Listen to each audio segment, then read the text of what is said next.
Hey everybody, these lights, I hate them. Don't really like them. You know, I like LED up lights. Check this out. Turn those off. Whoa! Stay tuned for more.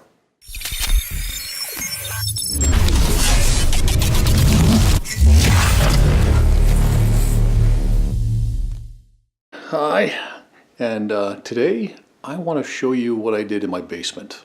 And if you've watched any of my other videos, you know that I've been building a home theater, but this is the bonus room that I added. I'm going to make it as an office, but I put up LED uplighting.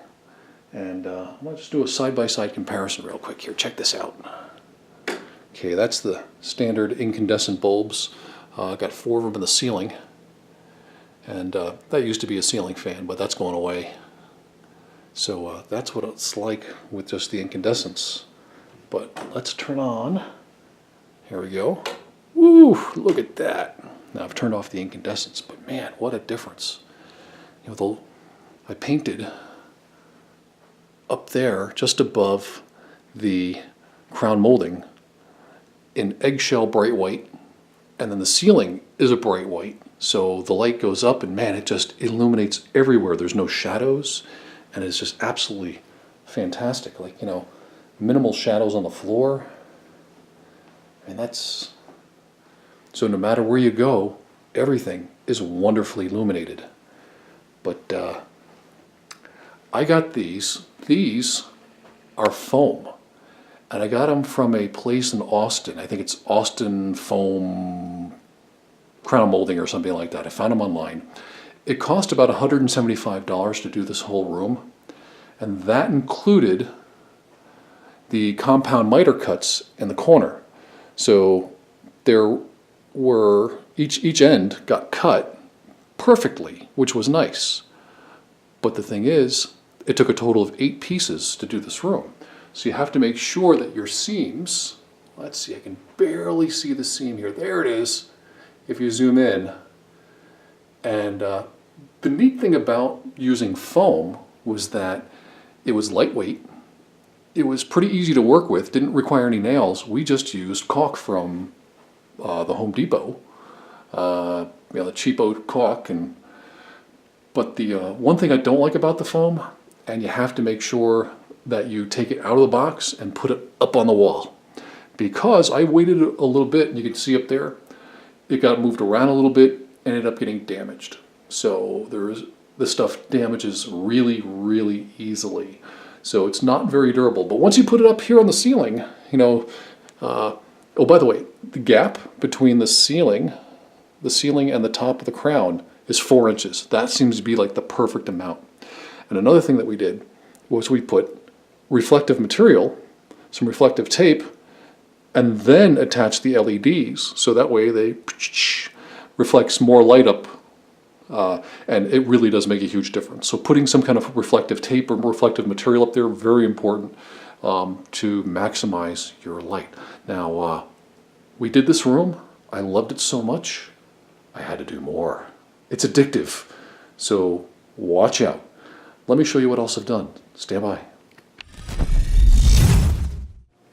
Okay. Are you ready for this? Drum roll, please. Alexa, turn on lights. Okay. Look at that. So this is the home theater area. And it just came out fabulous. And then over there.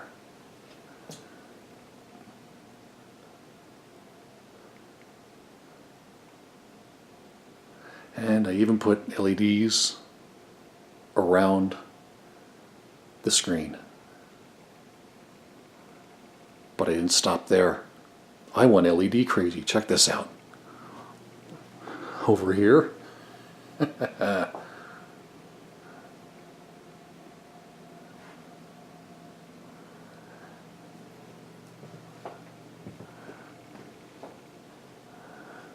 All the way around here. Now, with these are wood, and I got these at Home Depot. And After experiencing with the foam, I decided to do wood. It was a little bit more work because it all had to be nailed and glued together and caulked up, and a little bit more work, a little bit more complicated. None of it comes pre-cut, and there you can see we've got some pretty complicated angles here.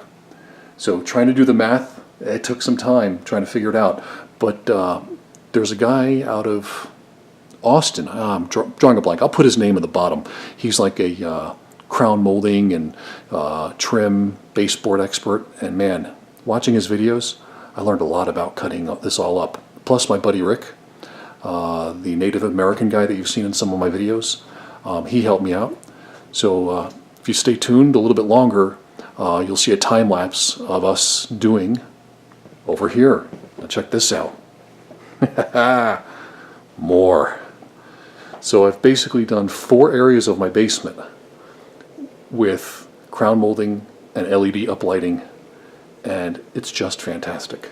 And there, you can see up there, that's where I snuck it in, and then ran a wire through this wall here over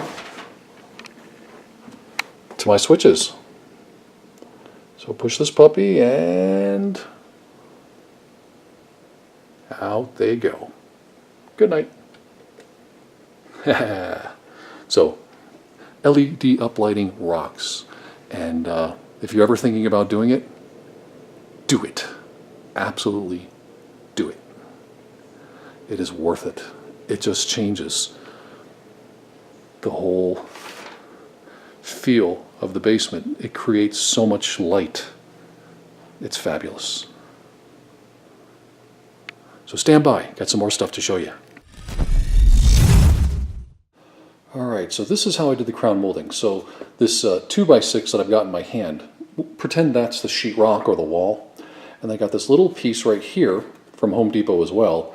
It's just like a, I don't know, 3/4 by 2-inch piece of trim, really, really cheap. They often come real dirty from Home Depot, so just need a little bit of cleaning up and some paint before you put it up.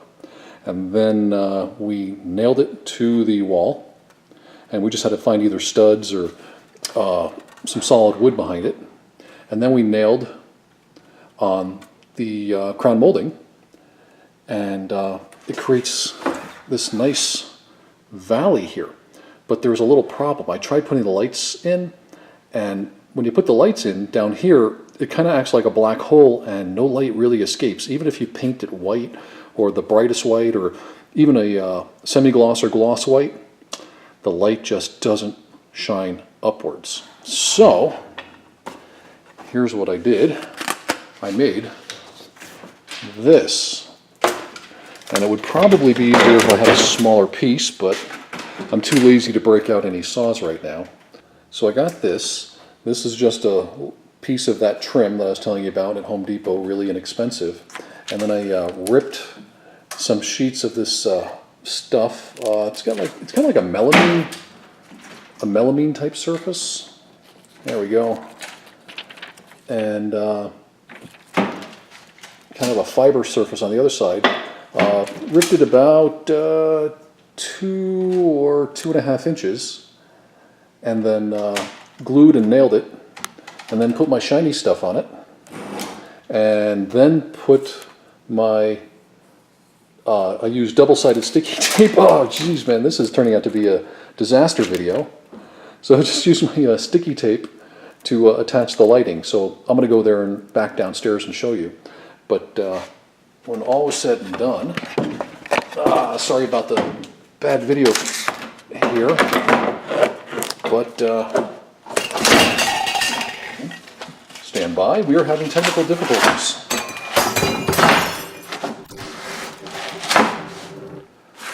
There we go. It created like a little arch with the shiny stuff, and that just sits down in there. Didn't need it to glue it or anything, so that piece can come right out of the valley. But it brought the lights up higher, and using a large, about a 3-inch wide piece of shiny stuff, it made all the difference. So definitely use shiny stuff and a nice large platform, and that you can use plenty of shiny stuff to reflect all that LED lighting upwards. And you can actually see the reflection there on the board from the shiny stuff. So anyway, I'm going to show you what it looks like looking down into the crown molding with working lights. And then I'm going to show you a time lapse of my buddy Rick and I doing a set. Okay, so this is what it looks like from the top side, looking down into the crown molding. And you can see you got the shiny stuff, lots of shiny stuff, nice and wide, curls up the wall a little bit. So it's going to reflect a little bit out and up and then bounce off all this white and the white ceiling. And I just used double-sided sticky tape to hold it in place, and it holds just fine.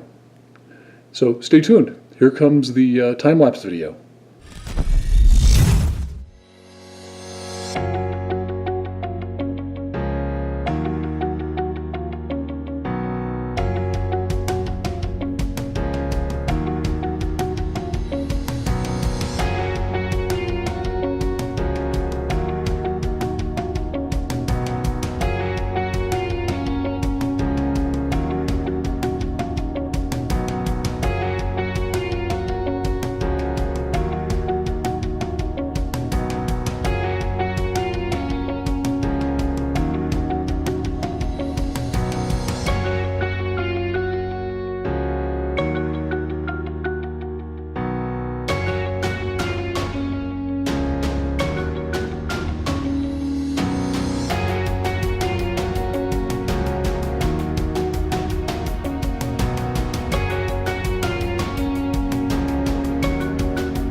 Okay, well thanks for watching. I hope you enjoyed this video. I hope you learned a little something about doing LED uplighting.